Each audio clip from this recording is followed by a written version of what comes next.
Tes tes. Halo bradku. Di seantero jagat Nusantara balik lagi bareng kami Santuy Movie yang masih siaga untuk nemenin waktu gabut kalian. Gimana kabarnya? Semoga kalian dan keluarga selalu dan terus dalam kondisi terbaik, oke? Amin. Ini film kocak banget, seru, tapi ada asupan adrenalinnya. Adrenalinnya dikit-dikit Brad. Mengisahkan tentang para pegawai cleaning service di sebuah bank yang nekat mencuri uang dengan cara yang sangat luar biasa demi merubah hidup. Wah, cara apakah itu? Skuy langsung aja. So, biar semangat, mari kita ucapkan sama-sama secara serentak, oke? 1, and 2, and 3. Apa? Yuk sama-sama yuk. Gaskeun. Mantap. I'ma live up, head down, push forward through the tough times. Cause anything worth doing is a tough climb. And I ain't gonna give.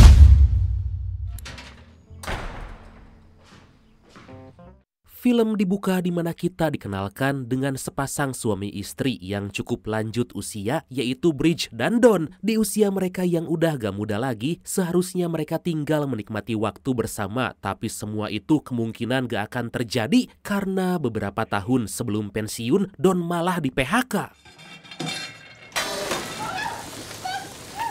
Don berusaha melamar pekerjaan kesana kemari, tapi selalu mendapat penolakan karena faktor usia yang gak muda lagi. Iya gimana, yang muda dan lulusan tinggi aja masih susah, apalagi Anda yang udah berbau tanah, Don. Aduh. Don yang awalnya hidup dengan mapan, lambat laun bangkrut dan terlilit hutang yang sangat banyak. Akibat hal itu, Don pun memutuskan akan menjual rumah untuk melunasi semua hutangnya. Dan inilah Mad Money.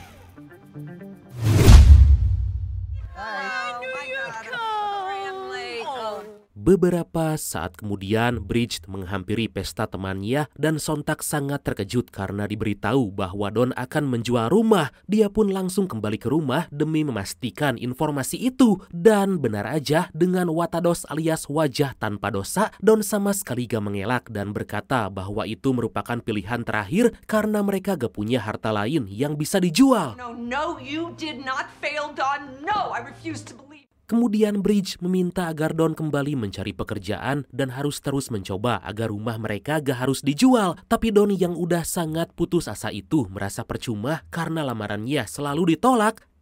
Don malah berkata agar Bridge harus menerima keadaan dan menjalani hidup dengan apa adanya. Don juga meminta agar mereka saling menguatkan satu sama lain dan berjuang bersama. Akhirnya Bridge memutuskan melamar kerja, tapi meskipun dia lulusan terbaik dari sebuah universitas ternama, tentu dia selalu ditolak karena faktor usia. Perusahaan lebih menginginkan pekerja muda karena mampu bekerja dengan lebih cepat, efisien, dan tentu good looking. Tapi Bridge gak menyerah, dia terus mencari lowongan dan melamar pekerjaan agar bisa mendapatkan penghasilan untuk membayar semua hutang suaminya. Di tengah kemumetan, tiba-tiba pembantu di rumah menagih gaji karena belum dibayarkan selama 3 bulan. Bridge yang udah sangat pusing itu malah curhat soal masalah ekonomi yang dia alami. Mendengar hal itu, si pembantu tersebut merasa gak tega dan akhirnya menyarankan agar Bridge bekerja menjadi cleaning service di sebuah bank, yaitu Bank Federal Reserve, karena baru aja ada lowongan. Well, they set interest rates and I didn't even know what the Federal Reserve Bank does before I came to work. Singkat cerita, akhirnya Bridge berhasil diterima kerja di bank tersebut menjadi petugas cleaning service. Di hari pertama bekerja, Bridge diajak berkeliling oleh supervisor ke semua ruangan agar memudahkan Bridge dalam bekerja. Tapi saat memasuki sebuah ruangan, sontak Bridge sangat terkejut melihat tumpukan uang yang sangat melimpah terekam oleh kamera pengawas.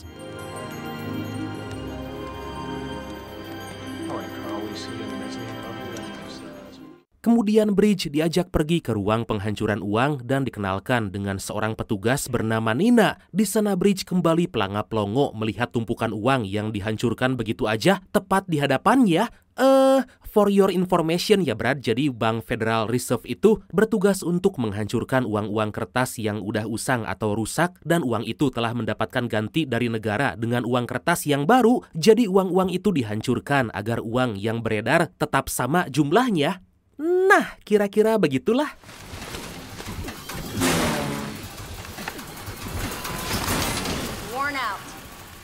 Bridge akhirnya terpikirkan dengan sebuah ide untuk mencuri uang-uang yang akan dihancurkan itu. Dia pun mencari informasi dari internet bagaimana cara uang itu agar bisa dia ambil tanpa ketahuan.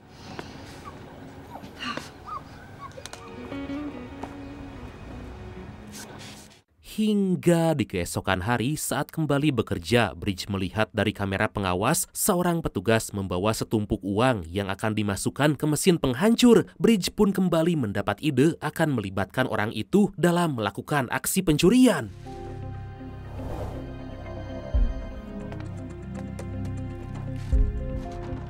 Saat bekerja, Bridge terus memperhatikan setiap kamera pengawas agar memudahkannya dalam aksi nanti. Dia juga sampai memeriksa setiap tempat sampah demi mencari celah agar bisa melakukan pencurian. Setelah selesai bekerja, Bridge memperhatikan dengan detail apa yang dilakukan petugas karena setiap pekerja dicek barang bawaannya. Can I ask you something? Dalam perjalanan pulang, Bridge bertanya pada Nina apakah dia gak tergoda menyelipkan beberapa uang yang setiap hari dia hancurkan. Ya, misalnya diselipin di kacamata gitu. Kacamata apa tuh? Bridge menawari Nina agar ikut melakukan pencurian uang yang akan dihancurkan. Tapi Nina berkata bahwa selama dia bekerja gak ada satupun orang yang bisa mengambil uang di sana meskipun hanya 1 lembar. Itu dikarenakan tempat tersebut memiliki sistem pengawas yang sangat canggih. So, what are you, some kind of like super genius or something? No. Kemudian Bridge menjelaskan jika para petugas ternyata gak mengosongkan tempat sampah dan tentu itu bisa dijadikan tempat untuk menyimpan uang-uang tersebut. Tapi Nina sama sekali gak memperdulikan dan gak tertarik dengan tawaran untuk mencuri hingga dia pun meminta agar Bridge pergi dari hadapannya.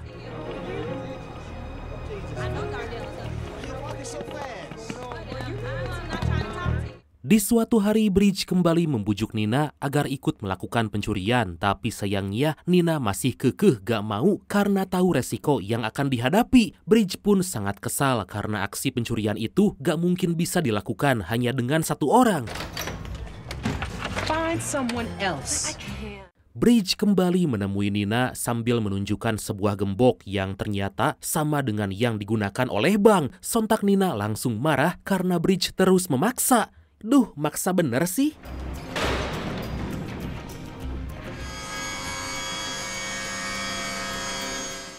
Tapi di keesokan hari saat bekerja, Nina memperhatikan gembok yang digunakan untuk mengunci kotak berisi tumpukan uang dan ternyata sama persis dengan apa yang dikatakan Bridge. Kemudian setelah itu, akhirnya Nina mengajak Bridge untuk bicara 4 mata. Nina bercerita bahwa dia juga punya masalah keuangan karena harus membesarkan anaknya sendirian, ditambah harus membayar biaya sekolah anaknya agar sang anak gak dikeluarkan dari sekolah. Akhirnya neneng Nina pun sepakat untuk melakukan aksi pencurian bersama Bridge asalkan dilakukan dengan sangat hati-hati. Nah, gitu dong. Okay. Pada malam hari, Nina dan Bridge bertemu sambil mengajak seorang pekerja bernama Jackie untuk ikut dalam aksi pencurian. Jackie yang masih sangat muda dan belum punya tanggungan apa-apa dengan cepat mengiyakan karena menurutnya hal itu sangat memacu adrenalin, ditambah Jackie berasal dari keluarga miskin dan cukup kecanduan narkoboy. Melihat kesungguhan dari Jackie, Nina merasa terkejut karena ternyata Jackie gak punya rasa takut. We need a code word like lift off. Mereka pun segera membuat beberapa kode yang akan digunakan saat beraksi nanti. Bridge menyarankan agar membuat sebuah gerakan isyarat agar aksi mereka gak mudah diketahui. Bridge dan Nina juga menyarankan agar Jackie mengurangi penggunaan narkoboy karena dikhawatirkan hal itu bisa mengganggu saat melakukan aksi pencurian. Keesokan harinya, Bridge memasukkan kunci gembok ke dalam gesper sabuk agar gak terdeteksi saat melewati metal detektor. Beruntung apa yang dilakukan oleh Bridge itu ternyata gak ketahuan dan berhasil. Saat sarapan, Bridge memberikan sebuah kode pada Nina dan Jackie agar membawa gembok untuk ditukarkan. Tapi Bridge dan Nina merasa kesal karena tiba-tiba Jackie malah mendadak gak mau melakukan aksi pencurian padahal kemarin sangat bersemangat. Jackie berkata bahwa dia punya firasat buruk hingga membuatnya kendor. Tentu Nina merasa sangat kesal dan memutuskan akan membatalkan aksi tersebut. Seriously, it was real bad. Kemudian saat mereka akan pulang, tiba-tiba manajer bank yang kita sebut Budi aja lah ya, sesuai request dari brand kita yang satu ini, Budi, Ted, Judi itu mah, menugaskan kepada setiap tim pengawas untuk melakukan pengecekan secara menyeluruh kepada setiap pegawai. Sontak Bridge dan Nina pun menyadari bahwa firasat buruk yang disebutkan oleh Jackie benar terjadi.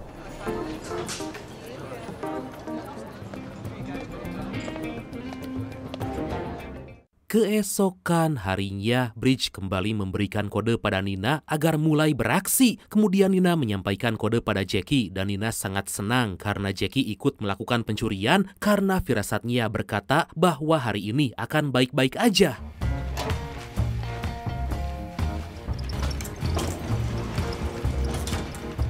Gak lama Bridge mulai menukarkan gembok miliknya dengan gembok yang biasa dipasang pada kotak penyimpanan uang. Dengan sangat hati-hati dan sambil memperhatikan kamera pengawas, Bridge berpura-pura membersihkan kotak hingga akhirnya berhasil menjalankan rencana dengan sangat baik.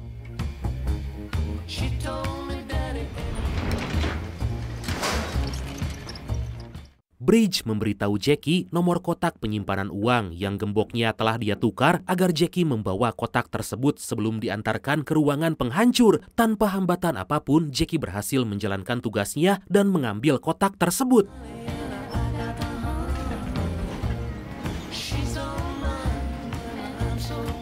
Kemudian Bridge memberi kode pada Nina agar membawa gembok asli yang harus ditukar kembali saat aksi pencurian telah berhasil dilakukan. Gak lupa Bridge memberikan nomor kotak yang gemboknya telah dia tukar agar memudahkan Nina. Beberapa saat kemudian terlihat Nina lagi memasukkan uang-uang ke mesin penghancur, tapi dia terus diperhatikan oleh seorang petugas yang kita panggil aja dia Emul ya. Kemudian tiba-tiba Budi datang dan Emul pun tertangkap basah lagi memperhatikan sensor Nina gede Emul, aduh gimana sih? Emul yang malu itu pun akhirnya memindahkan kamera pengawas karena takut dimarahi oleh Budi. Aduh, Mul, ngapain sih lu pakai ngeliatin yang begituan?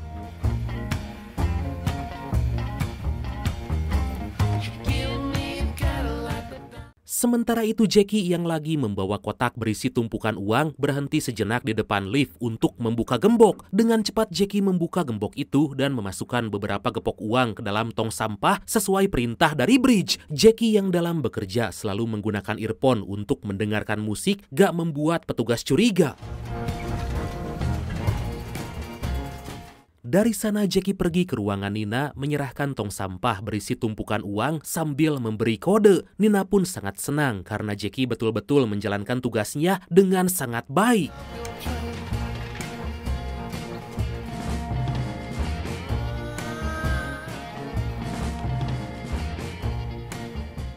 Beberapa saat kemudian, Bridge memeriksa tong sampah yang berisi tumpukan uang dan akan dibawa ke toilet untuk dibagikan. Mereka pun kembali berkumpul dan menyembunyikan uang-uang itu ke setiap tempat yang kira-kira bisa diselipin. Tentu mereka sangat senang karena pada akhirnya bisa punya uang banyak dan berhasil melakukan aksi pencurian.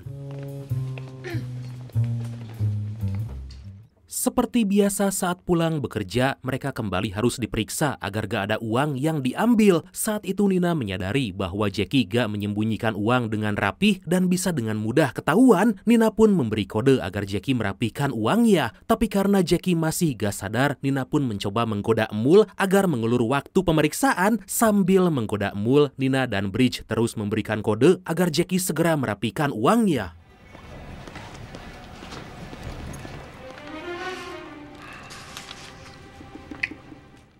Di waktu yang sama, Budi menyadari ada sesuatu yang gak beres dan tanpa berlama-lama langsung mendatangi area pemeriksaan. Akibat hal itu, Jackie pun akhirnya sadar dan dengan cepat langsung merapikan uangnya. Tentu mereka sangat khawatir jika aksi mereka akan ketahuan.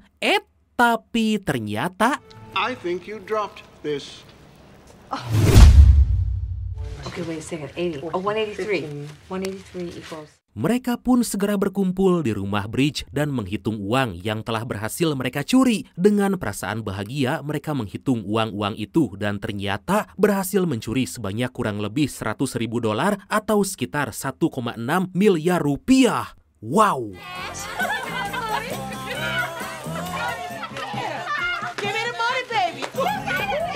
Tapi saat mereka lagi merayakan keberhasilan, secara tiba-tiba Don masuk dan kaget melihat tumpukan uang yang sangat banyak. Setelah tahu bahwa itu merupakan hasil pencurian, Don pun berbicara empat mata dengan Bridge karena gak menyangka sang istri telah melakukan kejahatan. Bridge pun menjelaskan bahwa mereka hanya mencuri uang yang akan dihancurkan.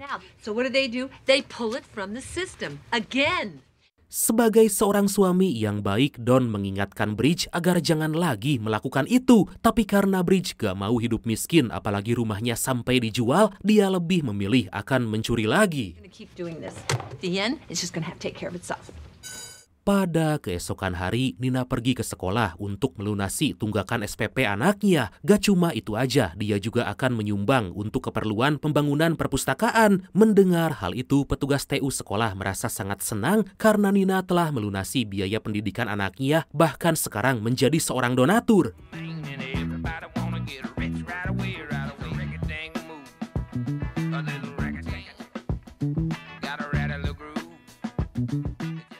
Singkat cerita, mereka kembali mencuri dan terus melakukan hal yang sama seperti sebelumnya. Bridge akhirnya berhasil melunasi semua hutang-hutang keluarga, bahkan gak jadi menjual rumah. Nina yang tadinya selalu menunggak SPP anaknya, sekarang malah menjadi seorang donatur. Sementara itu Jackie yang selalu kekurangan, sekarang bisa menabung untuk persiapan menikah.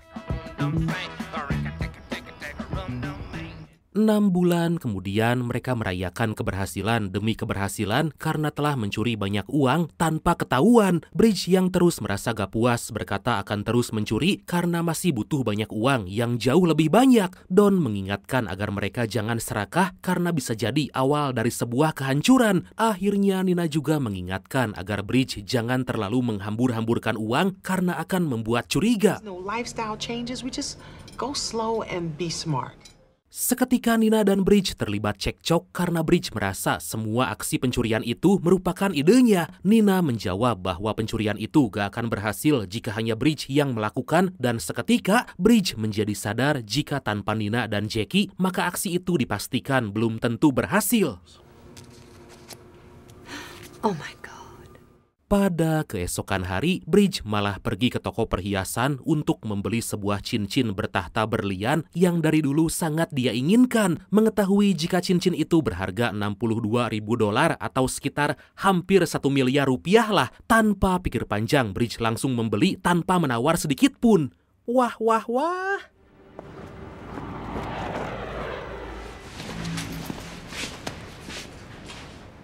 Saat bekerja, Nina menyadari bahwa Bridge telah membeli cincin berlian dan tentu hal itu bisa membuatnya dicurigai. Tapi Bridge berdalih bahwa cincin itu palsu dan dia gunakan hanya untuk gaya-gayaan. Nina pun langsung mengambil cincin tersebut dan langsung membuangnya ke kloset. Waduh, tentu Bridge sangat sedih karena cincin yang dia impikan itu malah dibuang dan gak bisa dia miliki. Beberapa saat kemudian, Bridge yang telah berhasil menukar gembok tiba-tiba melemparkan kuncinya pada Nina. Tapi Nina gak siap hingga kunci untuk membuka gembok itu gak sengaja jatuh dan masuk ke dalam wastafel. Melihat hal itu, Bridge merasa sangat panik karena kemungkinan aksi mereka akan ketahuan. Bridge berkata kalau kunci cadangan disimpan di ruangan pengering, tapi karena baru aja dari sana, Bridge gak boleh kembali lagi.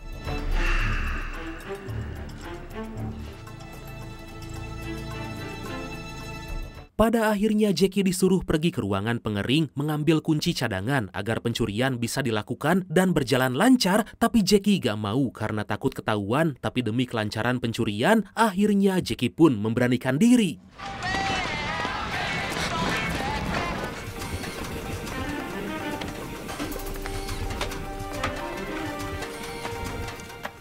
Di waktu yang sama, melalui kamera pengawas, Budi memperhatikan gerak-gerik Nina dan Bridge yang sangat mencurigakan. Dengan cepat Budi mendatangi Bridge karena gak biasanya dia lama dalam toilet. Bridge yang takut aksinya ketahuan langsung seolah-olah memarahi Budi dan berkata bahwa dia harus membersihkan semua tempat agar bersih karena para pekerja di sana sangat jorok.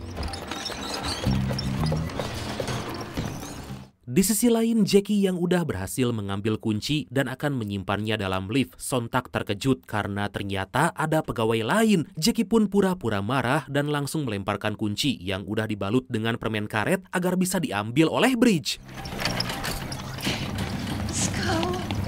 Gak lama Bridge tiba dan langsung membawa kunci itu ke ruangan Nina karena saat ini Nina pasti gak bisa membuka gembok. Beruntung Bridge tiba tepat waktu dan langsung memberikan kunci itu pada Nina agar bisa segera membuka gembok. Secara gak diduga, ternyata Mul menyadari bahwa Nina menggunakan kunci lain untuk membuka gembok tersebut dan menduga bahwa Nina telah melakukan pencurian. Hugsia. We need to talk. Setelah pulang kerja, Mul mengajak Nina ngobrol empat mata karena dia tahu bahwa Nina telah mencuri. Merasa udah pasrah, Nina berkata bahwa sebaiknya Mul segera menangkapnya dan gak perlu diceramahi. Tapi Mul menanyakan siapa lagi orang yang membantu Nina selain Bridge karena menurutnya aksi itu gak mungkin hanya dilakukan oleh dua orang. Mul berkata agar Nina segera memberitahu mereka dan jangan lagi melakukan pencurian. Hingga di malam hari, Nina mengajak Bridge dan Jackie berkumpul karena aksi mereka telah diketahui oleh Mul dan diminta agar segera berhenti. Mendengar hal itu, Bridge menanyakan apakah Mul akan melaporkan mereka ke polisi atau hanya menyuruh berhenti. Nina menjawab kemungkinan Mul gak akan melaporkan mereka karena sangat menyukainya. Aduh, seketika Bridge punya ide jika sebaiknya Mul dilibatkan dalam aksi pencurian mereka. Just like riding a bike.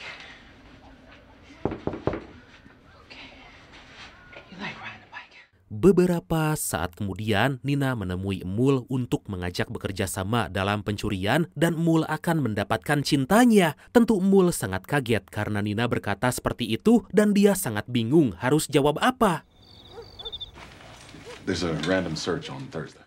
Secara mengejutkan, pada keesokan hari, Mul memutuskan akan ikut bergabung, tapi dia meminta agar Nina mencintainya dengan sungguh-sungguh, bukan akan dimanfaatkan agar mendapatkan uang. Neneng Nina yang lama menjanda pun kembali merasakan cinta hingga akhirnya resmi berpacaran dengan Akang Mul. Ahiu!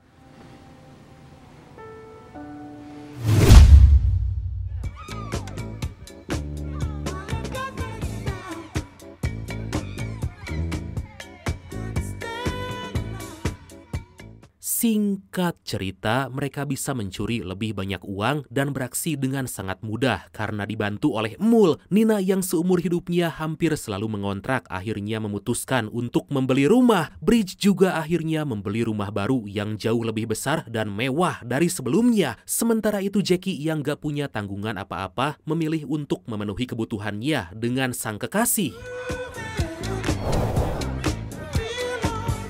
Pada suatu hari, Bank Federal Reserve dikunjungi perwakilan pemerintah bernama Chris untuk mengaudit setiap pegawai karena ada laporan keuangan yang mencurigakan dari 3 pekerja yaitu Bridge, Nina, dan Jackie. Apesnya Jackie yang lagi membawa kotak berisi tumpukan uang seperti dicurigai oleh Chris karena melihatnya dengan tatapan yang sangat sinis. Secure areas under red level supervision.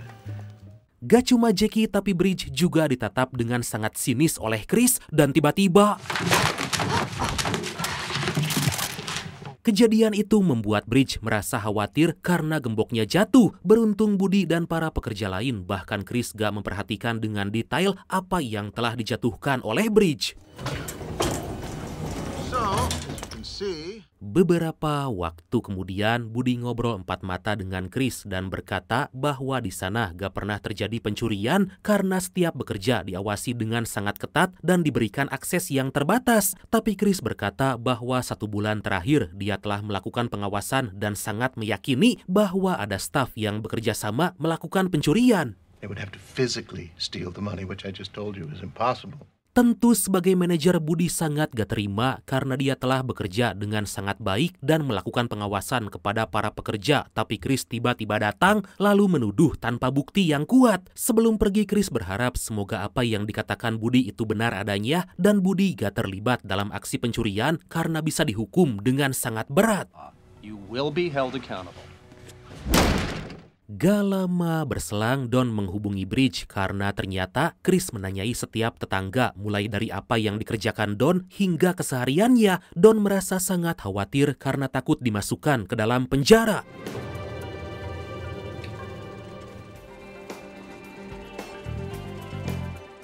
Sepulangnya bekerja, mereka semua berkumpul memikirkan cara agar aksi pencurian yang mereka lakukan gak sampai ketahuan. Bridge berkata jika Budi dan Chris telah punya bukti, maka mereka akan langsung ditangkap, tapi sampai detik ini masih dibiarkan bebas. Bridge merasa bahwa itu merupakan sebuah pancingan agar mereka mengaku karena belum punya bukti. Investments count in spending? Do what? What investments? Secara mengejutkan, pacar Jackie yang hanya mokondo alias modal kopi doang mengaku bahwa baru-baru ini dia membeli saham seharga lebih dari $10.000 dan mendapat keuntungan hingga 17%. Sontak semua sangat kaget karena itu bisa jadi celah bagi para penegak hukum untuk menyelidiki mereka. Dari sini kita mendapatkan fakta jika transaksi yang dilakukan lebih dari $10.000 maka akan dilaporkan pada kantor pajak. How many times I have to say that? Well, I didn't know that. Tentu semua menjadi sangat kebingungan karena saat ini mereka lagi diawasi dan bisa jadi mereka akan segera ditangkap. Mul mengingatkan agar menyembunyikan uang-uang yang disimpan di rumah karena hal itu akan menjadi bukti kuat jika mereka melakukan aksi pencurian. Selain itu, mereka semua harus pergi dan segera kabur. This is crazy. What, you mad, babe? Gak lama kemudian, Mul ngobrol empat mata dengan Nina dan memintanya menyerahkan diri pada polisi agar mendapat keringanan hukuman. Dia sangat yakin gak akan lama lagi kemungkinan mereka akan segera ditangkap dan dijebloskan ke dalam penjara. You should know how it works. Dan benar aja, pada malam hari mereka semua dipantau oleh polisi karena ditakutkan akan kabur. Akhirnya dengan cepat mereka pun menyembunyikan uang-uang hasil pencurian agar nanti saat digeledah gak ditemukan barang bukti.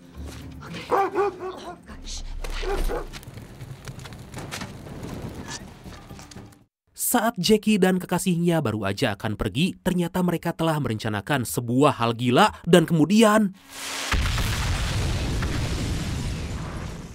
Jackie dan kekasihnya akhirnya berhasil ditangkap oleh polisi. Sementara itu Mul yang baru aja mau pergi tiba-tiba dihampiri oleh polisi dan langsung ditangkap.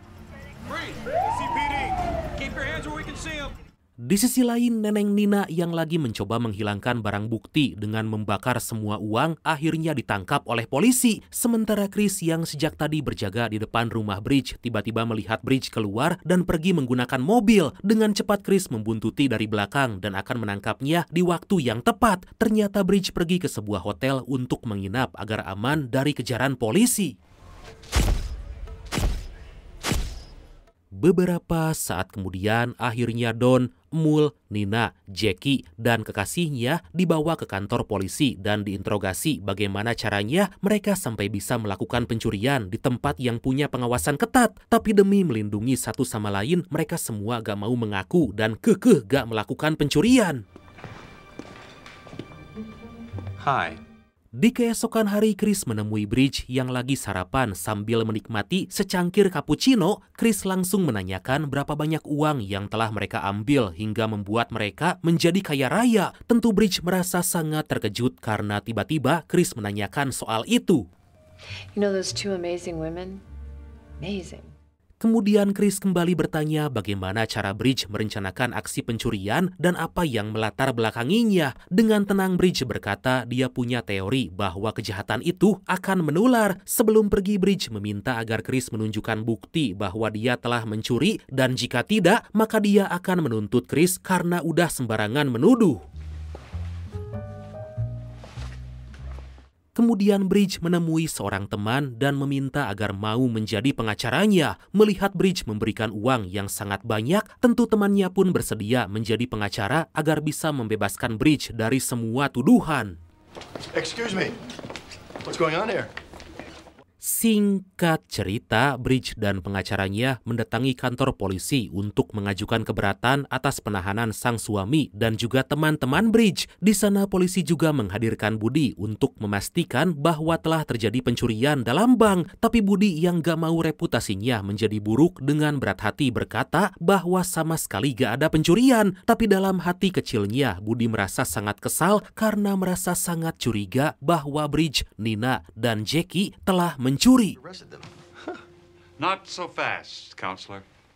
Kemudian polisi bertanya pada si pengacara bagaimana mereka menjelaskan soal uang yang ditumpuk dalam rumah. Sontak si pengacara berkata bahwa gak ada undang-undang satupun yang melarang seseorang untuk menumpuk atau menyimpan uang dalam jumlah yang sangat banyak dalam rumah. Iya juga sih. Merasa masalah udah beres, si pengacara pamit pulang dan meminta agar semua kliennya dibebaskan. Tapi tiba-tiba seorang pejabat pajak berkata bahwa mereka sama sekali belum membayar pajak. Akhirnya si pengacara bernegosiasi dan disepakati jika mereka semua gak akan dipenjara, tapi semua uang yang mereka simpan harus diberikan pada negara.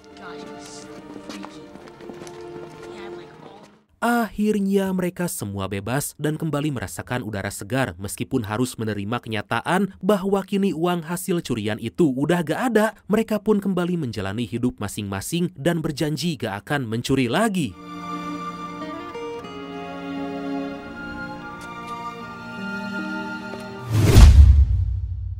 8 bulan kemudian, Bridge, Nina, dan Jackie kembali berkumpul karena udah lama gak nongkrong bareng. Mereka pun saling bercerita di mana neneng Nina udah menikah dengan Akang Emul dan tentu mengakhiri masa jandanya. Sementara itu Jackie dan sang kekasih akan segera menikah agar gak kumpul kebo terus. What's your step? Do you know?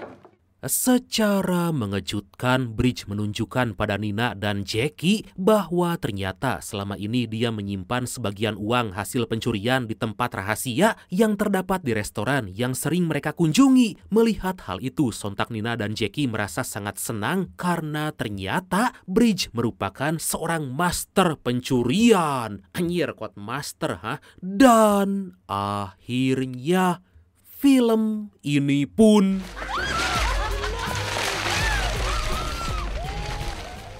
tamat.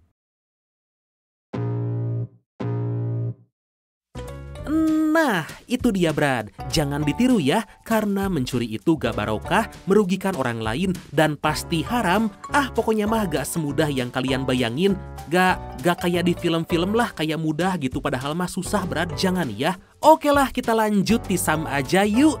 Titip salam. Dan tisam kali ini datang dari Wahyu Sidik. Tisam bang buat teman-teman yang merantau, tetap semangat. Semangat ya Bradku, jangan lemah oke para pejuang nafkah. Apapun yang terjadi tetap gaskeun oke? Oke lah Bradku. Makasih banyak ya udah nonton sampai akhir. Seperti biasa mohon maaf karena masih banyak kekurangan. Semoga kalian dan keluarga sehat selalu. Salam sukses, salam santuy dan see you next time. Bye-bye.